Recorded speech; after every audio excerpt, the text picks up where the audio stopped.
Ok nè, số đây là nó cái này sầm rạp nè, ở miền Pế đó nè, hay dùng trong thưa page sầm rạp page traffic nè, nhóm ở recommend đấy, nhóm ở cái này dùng từ phát ra luôn anh sẽ tông cho mỗi gì ấm nè, ban bờ sân là dùng pra page tham đá, ok ở nâng dùng ai như bàn tha stay tầm rồi thì rồi cứ về bàn phò nè, bàn phò nhóm giấy page ní cứ page dùng pra page tham đá ấy nè, nhóm bật trẻ hái page tham đá bàn này tham mình miền gì âm, chẳng một page miền gì âm từ tu phát ra luôn anh. Anh ấy dùng remove copyright men, phần đa tụ tới vì remove ban phía cho nó tập hệ thống tụ tới cứ ọtបញ្ហាទេเพจខ្ញុំគឺខ្ញុំប្រើរបៀបហ្នឹងណាខ្ញុំប្រើរបៀបហ្នឹងដែរប៉ុន្តែអត់ដែលមានបញ្ហាទេណាយូរជាប់របស់គេជាប់អីគេដាក់ rhyme manager មួយអញ្ចឹងទៅអញ្ចឹងណា3 4 ខែជាប់មួយអញ្ចឹងគេ report ទៅប៉ុន្តែអត់ដាច់ទេเพจយើងអត់ដាច់ CM ទេព្រោះเพจយើងเพจធំណាខ្ញុំនិយាយเพจធំនោះបានថាខ្ញុំចាត់ទុកលើសពី 100k ណាអញ្ចឹងយើងធ្វើម៉េចទីមួយយើងចង់ដឹងថាយើងជាអ្នកធ្វើការអីគេណាយើងអ្នកធ្វើការអីគេអញ្ចឹងឬក៏យើងរកស៊ីផ្សេងប៉ុន្តែយើងចង់រលួយ online ជាចំណូលមួយដែរអញ្ចឹងណាអញ្ចឹងយើងត្រូវការប្រើពេលតិចមែនទែនសម្រាប់យើងអញ្ចឹងខ្ញុំ recommend ទិញ tool SB ខ្ញុំបញ្ជាក់គ្នាយើងអាច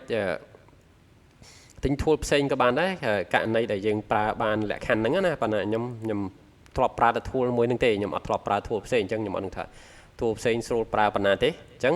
ហើយទី2យើងនិយាយគ្នាតើតើមួយ remove copyright ណា remove copyright អញ្ចឹងខ្ញុំដើម្បីឲ្យ page ខ្ញុំ active ណាដើម្បីឲ្យ page ខ្ញុំ active នេះខ្ញុំយក page ដែលខ្ញុំឧទាហរណ៍រដងមកហ្នឹងឥឡូវឡើងដល់ 500k ជាងហើយមួយរយៈនេះវាចាំ Facebook update ណាអញ្ចឹងទៅវាធ្វើឲ្យ page ហ្នឹងគឺធ្លាក់ណាធ្លាក់សាហាវហើយខ្ញុំក៏អត់សូវមានពេលធ្វើវាដែរហើយខ្ញុំទៅធ្វើអីផ្សេងនេះឡើង 20m ជាងហើយក្នុងមួយថ្ងៃខ្ញុំចង់រកមក 1000m អញ្ចឹងណាប៉ុន្តែតែពិតអាចរកបានមែនប៉ុន្តែដល់ពេល level រលុយទៅក៏តម្លាក់វាចោលវាធ្លាក់មកទាំងអស់ណាអញ្ចឹងយើងដើម្បីឲ្យ page យើង active កុំឲ្យ page យើងដាយហើយសម្រាប់យើងធ្វើតា fix អញ្ចឹងយើងត្រូវធ្វើម៉េចណាទីមួយយើងត្រូវទិញ tool SB យើងទិញ tool ផ្សេងក៏បានដែរណាប៉ុន្តែគាត់ខ្ញុំ recommend ចំណុច2 recommend ចំណុច2ទីមួយយើងប្រើ tool SB កន្លែងនេះ video ណាហើយកន្លែងនេះគឺ reel នេះដាក់ reel ណាអញ្ចឹងទី3យើងចូលមកនៅក្នុង TikTok ណាយើង search ឧទាហរណ៍ខ្ញុំ search ពាក្យថា reinforce concrete ណាខ្ញុំឧទាហរណ៍តាក់ទងមួយសំណង់ចុះអញ្ចឹងព្រោះខ្ញុំឧទាហរណ៍ page ខ្ញុំ page សំណង់ណាខ្ញុំឧទាហរណ៍ content តែមួយទេខ្ញុំអត់ឧទាហរណ៍ content ច្រើនទេអញ្ចឹងខ្ញុំចូលមកមើលក្នុងនេះ profile មួយនេះវាមាន video ច្រើនដែរហើយ video original អញ្ចឹងខ្ញុំអត់និយាយទេបានសម្លេងដើមណាសម្លេងដើមខ្ញុំនិយាយ original កន្លែងនេះគឺសម្លេងដើមខ្ញុំអត់ដឹងថាម្ចាស់គេពិតឬក៏មិនពិតទេណាហើយ video កន្លែងនេះគឺមិនមែនសម្លេងដើមទេប៉ុន្តែខ្ញុំចាប់អារម្មណ៍មួយគឺ video មិនមែនសម្លេងដើមសម្លេងភ្លេងមែនប៉ុន្តែកន្លែងនេះ like ច្រើនណា like ច្រើនហើយខ្ញុំចូលមើលកន្លែងនេះមាន view រឿងច្រើនអញ្ចឹងខ្ញុំគិតថា video នេះក្នុង TikTok មាន view ច្រើន like ច្រើនអញ្ចឹងខ្ញុំដាក់នៅក្នុង Facebook ក៏មាន view ច្រើនដែរណាក្នុង Facebook ក៏មាន view ច្រើនដែរអញ្ចឹងខ្ញុំចូលមកខ្ញុំប្រើពី option ណាពី option ប៉ុន្តែកន្លែងពី option នៅចំណុចនេះខ្ញុំសូមបញ្ជាក់មួយកន្លែងត្រង់ video នេះនៅក្នុង Facebook យើងត្រូវដឹងវាថាយើងផុសខ្ញុំអត់ដឹងថាឲ្យអនុញ្ញាតប្រហែលទេប៉ុន្តែត្រឹមតែ100ជាងអីយើងប្រើបានណាត្រឹម100ជាងខ្ញុំប្រើបានអញ្ចឹងខ្ញុំប្រើកន្លែងនេះគឺខ្ញុំប្រើអញ្ចេះកន្លែង tool នេះណាប៉ុន្តែខ្ញុំប្រើ profile មួយនេះដដែលណា profile មួយនេះអញ្ចឹងគ្រាន់តែខ្ញុំឧទាហរណ៍ទេខ្ញុំឧទាហរណ៍កន្លែងនេះមួយ2នេះខុសគ្នាខ្ញុំបញ្ជាក់ដែរហើយអញ្ចឹងកន្លែងនេះគឺ real ណាកន្លែងនេះ video អញ្ចឹងខ្ញុំផុស video ធម្មតាបើសិនយើងប្រើជាមួយ CM វិញខ្ញុំត្រូវការអីស៊ីគេហៅថា title ណា title មួយឲ្យច្បាស់លាស់ណាហើយកន្លែងនេះបើសិនយើងអាចបានយើងអង្គុយ copy វាអញ្ចឹងណាអង្គុយ copy វាដាក់ឲ្យល្អមកពោះអានេះគេដាក់មកមាន title របស់គេត្រឹមត្រូវណាតែរបស់ខ្ញុំទេគឺខ្ញុំអត់ចង់ដាក់ title អញ្ចឹងបើសិនយើងមានយើងដាក់ទៅណាបើសិនរបស់យើង CM ហ្នឹងណាខ្ញុំបញ្ជាក់ណាប៉ុន្តែ CM យើងលេងប្រយ័ត្នផងព្រោះបើយើងអត់ប្រយ័ត្នទេវាអាចនឹងដាយទៅវិញហើយជាពិសេស page តូចខ្ញុំ recommend លេងតែរូបភាពសិនទេព្រោះរូបភាពខ្ញុំមានឃើញគ្នាយើង comment នៅក្នុង page ហ្នឹងmedia team ហ្នឹងថាគាត់លេងមក បានដល់តែ$80ជាងណាគាត់លេងរូប AI ណារូប AI បើយើង copy ពីគេអាហ្នឹងបានដូចជា$20ផងណាអូខេហ្នឹងហើយខ្ញុំបានអង្គុយ copy title ស្ទើរតែអស់ហើយអញ្ចឹងកន្លែងនេះគឺសម្រាប់ video ណាមាន URL ខ្លះវា import មកអត់បានណា import អត់បានយើង copy ណាយើងចូលមកយើង copy ចេះណាខ្ញុំប្រាប់មួយសារទៀតគឺយើងចូលមកចេះយើងប្រើ extension មួយនេះ extension នេះគេនេះ extension នេះគេ link នេះ grabber នេះយើងគ្រាន់តែវាយពាក្យ video ទៅដល់ហ្នឹងមកបន្ទាប់មកយើង select វាអស់មក select នៅតំណេះក៏បាន select នៅតំណេះក៏បានណានេះ copy ទៅហ្នឹងមកវាបាន128 video ហើយយើងយកមកផុសយើងមកផាសនៅនេះយើងចូលមកយើងប្រើ reel ក៏បានប្រើអីគេ video ក៏បាន យើងផាសនៅហ្នឹងយើង add ចូលទៅវាចូលមកអញ្ចឹងហើយវាចូលមកអញ្ចឹងហើយណាប៉ុន្តែខ្ញុំយើងចូលមកប្រធានបទជាងវិញគឺតាក់ទងជាមួយយើងប្រើពេលតិចតើប្រើពេលតិចមិនយើងយកវីដេអូមិញមកវាបាន100វីដេអូជាងត្រូវហ៎100សរុបមកបាន125ណាសម្រាប់វីដេអូហើយសម្រាប់ reel មើលយើងបានប៉ុន្មាន reel យើងបាន120ណា reel បាន120ហើយខ្ញុំបញ្ជាក់ម្ដងទៀតគឺកន្លែងនេះវីដេអូសម្រាប់វីដេអូយើងអាចផុសច្រើនបានហើយសម្រាប់ reel អត់បានច្រើនទេបានត្រឹមតែខ្ទង់តែ30អីទេគឺវា limit ហើយអញ្ចឹងលុះត្រាយើងផុសលើទី2ណាអញ្ចឹងវាខុសគ្នាកន្លែងហ្នឹងអញ្ចឹងយើងផុស reel ផងផុសវីដេអូផងអញ្ចឹងពីរនេះ content ត្រូវផ្សេងគ្នា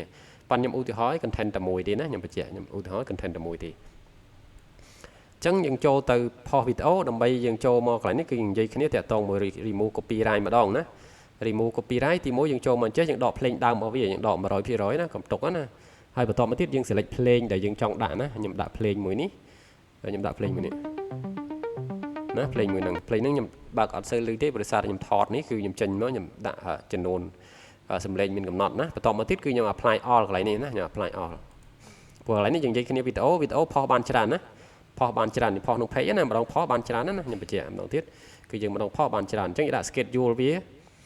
ឧទាហរណ៍តែខ្ញុំដាក់បានប្រហែលម៉ោង3ម៉ោងម្ដងអញ្ចឹង3ម៉ោងម្ដងរបស់យើងប្រហែលវីដេអូរបស់យើង125វីដេអូអញ្ចឹងសរុប3ម៉ោងម្ដងហ្នឹងតើវាស្មើប្រហែលថ្ងៃអញ្ចឹងយើងបានច្រើនត្រូវអត់អញ្ចឹងយើង apply វា all មកកន្លែងនេះគឺយើងបានដូរភ្លេងណាអញ្ចឹងខ្ញុំដាក់ភ្លេងកន្លែងនេះដាក់ 100% យើងអត់ select ក៏ 100% ដែរខ្ញុំ apply all ម្ដងទៀតអញ្ចឹងបានន័យថាយើងដូរភ្លេងហើយណាយើងដូរភ្លេងចាស់របស់វាគឺយើងដកចេញយើងដាក់ភ្លេងរបស់យើងវិញអញ្ចឹងបានភ្លេងរបស់យើងអត់ជាប់ copyright ទេណាអត់ជាប់ copyright ទេអញ្ចឹងបើយើងចង់ខានៅត្នេះណាយើងខានៅនេះអានេះ20សកុងជាងអញ្ចឹងចង់ខា speed ប្រហែល%ណាយើងខាដក speed ប្រហែល 15% ឧទាហរណ៍ណាចង់ខា speed យើង apply all មកឬយើងដូរទំហំអីផ្សេងនៅត្នេះបានណាយើងដូរទំហំអីផ្សេងនៅត្នេះបាននេះដូរអីបានណាអញ្ចឹងប៉ុន្តែខ្ញុំទូទៅខ្ញុំប្រើតែ2ហ្នឹងទេហើយខ្ញុំបញ្ជាក់ណាព្រោះ page ខ្ញុំអត់មែន page CM ទេ page ហ្នឹងណា page ឧទាហរណ៍ហ្នឹងគឺមិនមែន page CM អញ្ចឹងខ្ញុំដាក់បានណា apply មិញទៅឃើញទេអញ្ចឹងយើងផុសបានទេយើងផុសនេះគឺយើងផុស3ម៉ោងយើង public ម្ដងយើង public ក្នុង page នេះអញ្ចឹង120វីដេអូជាងយើងបានច្រើនថ្ងៃទេត្រូវអត់បានច្រើនថ្ងៃទេប៉ុន្តែរបស់យើងវាសូតែនៅក្នុងវីដេអូទេវាអត់សូនៅកន្លែង reel ទេណាអញ្ចឹងប៉ុន្តែរបស់យើងចង់បានវីដេអូរបស់យើងផុសទៅ page របស់យើង engagement ច្រើនអញ្ចឹងយើងត្រូវប្រើ2តែប៉ុតត្រូវប្រើ3ទាំងរូបភាពមួយទៀតណាប៉ុន្តែយើងអត់បានដាក់រូបភាពអញ្ចឹងទៅវាយើងប្រើតែវីដេអូសិនណាប្រើវីដេអូសិនទី1ហើយទី2យើងប្រើ reel ណាអញ្ចឹងខ្ញុំសុំបកមករកវីដេអូមួយទៀតសម្រាប់ reel អញ្ចឹងខ្ញុំអត់ប្រើវីដេអូនឹងដដែលទេអញ្ចឹងខ្ញុំចូលមករកវីដេអូផ្សេងណាសុំរក reason អូខេខ្ញុំរកបានវីដេអូនេះមួយវីដេអូតាក់ទងជាមួយនឹង form work ណា form work នេះប្រហែលជាក្រុមហ៊ុនគេទេសុំចុចមើលទៅសិនអូខេទូពេលផ្សាយទៅអញ្ចឹងខ្ញុំយកវីដេអូ form work នេះខ្ញុំចុចលើនេះ extension នេះមកវាមកដល់កន្លែងនេះបន្តទៀតខ្ញុំវាយពាក្យថាវីដេអូមកវាចេញមកទាំងអស់អញ្ចឹងខ្ញុំ select វាទាំងអស់មកហើយខ្ញុំយកនេះទៅផាសនៅក្នុង reel ណាផាសនៅក្នុង reel ខ្ញុំបញ្ជាក់ណានេះវីដេអូយើងកំពុងតែទៅហើយវា public វីដេអូទី1វាអត់ចូលវីដេអូទី2ចូលហើយវីដេអូទី3វានៅចូលបន្តបន្ទាប់ណាកន្លែងវីដេអូ reel នេះគឺយើងនឹង public ម្ដងទៀតហើយខ្ញុំ remove អានឹងចេញណាអូខេក្រោយពីខ្ញុំ remove ហើយខ្ញុំផាស URL មិនចូលបន្តទៀតខ្ញុំ add ចូលណាខ្ញុំ add វីដេអូ reel មិនចូលបញ្ជាក់ណាវីដេអូនេះគឺវា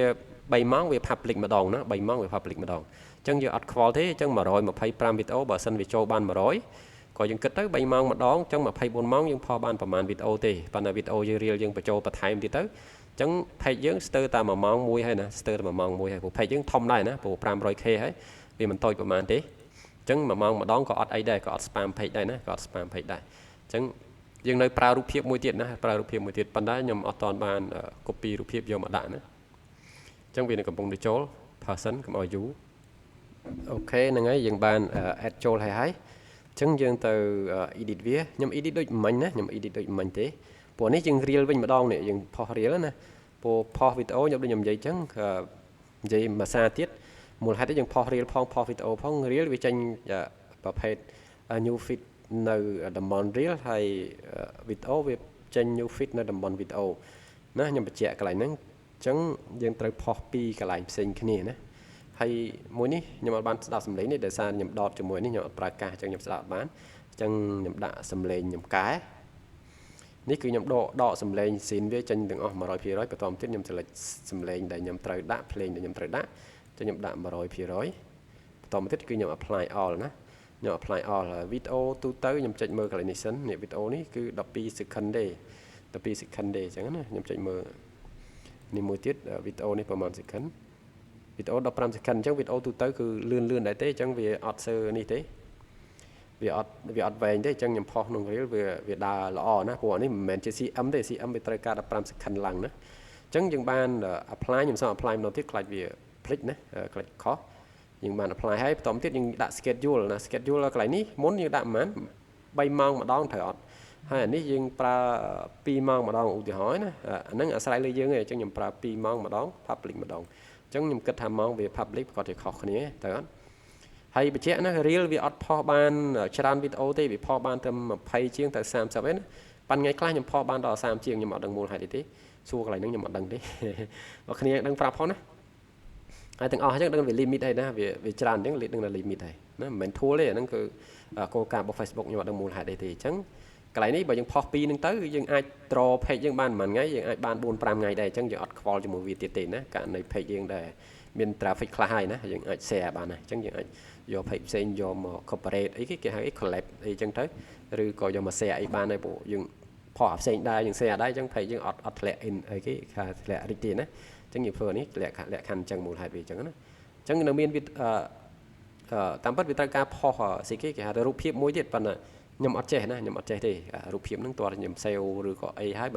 មិនចេះប៉ុន្តែបើសិនណា import ម្ដង profile ខ្ញុំអត់ចេះក្នុងហ្នឹងណាចាំមើលខ្ញុំតេស្តសិនមិញមកខ្ញុំនឹងប្រាប់វិញបន្ថែមទៀតអូខេអញ្ចឹងយើងចាប់ដើម public វាទៅផុសណាព្រោះយើងបាននេះហើយយើងបានដាក់ schedule វាហើយម៉ោងប៉ុណ្ណេះផ្សេងម៉ោងប៉ុណ្ណេះផ្សឹងណាពីរនេះម៉ោងខុសគ្នាត្រូវអត់នេះម៉ោងម៉ោង11នេះម៉ោង1ណាម៉ោង1អញ្ចឹងវាទៅអូតូរបស់វាអញ្ចឹងប៉ុន្តែខ្ញុំបញ្ជាក់នេះដែលថាវាអត់បានគ្រប់ទេអញ្ចឹង2ថ្ងៃអីយើងត្រូវការរៀបចំរកវីដេអូមួយសារទៀតណាព្រោះវាអត់បានគ្រប់3-4ថ្ងៃដូចប្រភេទវីដេអូទេតែប្រភេទវីដេអូវាដល់100ឬក៏200យើងទៅយើងបាន 4-5 ថ្ងៃយើងទៅយើងដាក់មួយខែវីដេអូឧទាហរណ៍ណាខ្ញុំអត់ដឹងថាបានចំនួនប្រហែលពិតប្រាកដទេប៉ុន្តែទូទៅខ្ញុំផុសត្រឹមតែ100ទេ100ជាងអញ្ចឹងណាតែខ្ញុំផុសហើយខ្ញុំទុកវា3-4ថ្ងៃអញ្ចឹងទៅខ្ញុំមិនលែងខ្វល់មួយវាណាព្រោះ page ខ្ញុំទុកធ្វើ traffic ណាដល់កម្រិតមួយថាខ្ញុំធ្វើ traffic ហើយខ្ញុំទុកធ្វើ traffic អញ្ចឹងទៅខ្ញុំផុសតែប៉ុណ្្នឹងហើយគឺអូខេអញ្ចឹងបើសិននៅករណីគ្នាយើងចង់ប្រើ tool ទេគ្នាយើងទិញតម្រងនេះបានហើយណាបាច់ប្រើតម្រងដល់$5អីទេ30 account ឬក៏ line អីទេខ្ញុំពួកយើង MMO ទេយើងមិនមែនទៅអ្នកលក់ផលិតផល digital ទេអញ្ចឹងយើងអត់ត្រូវការប្រើប្រភេទនេះទេណាព្រោះនេះ all feature ដែរក៏ដាក់ថា all feature ដែរណាតែនេះអត់ទេអត់ all feature ទេតែនេះ all feature ណា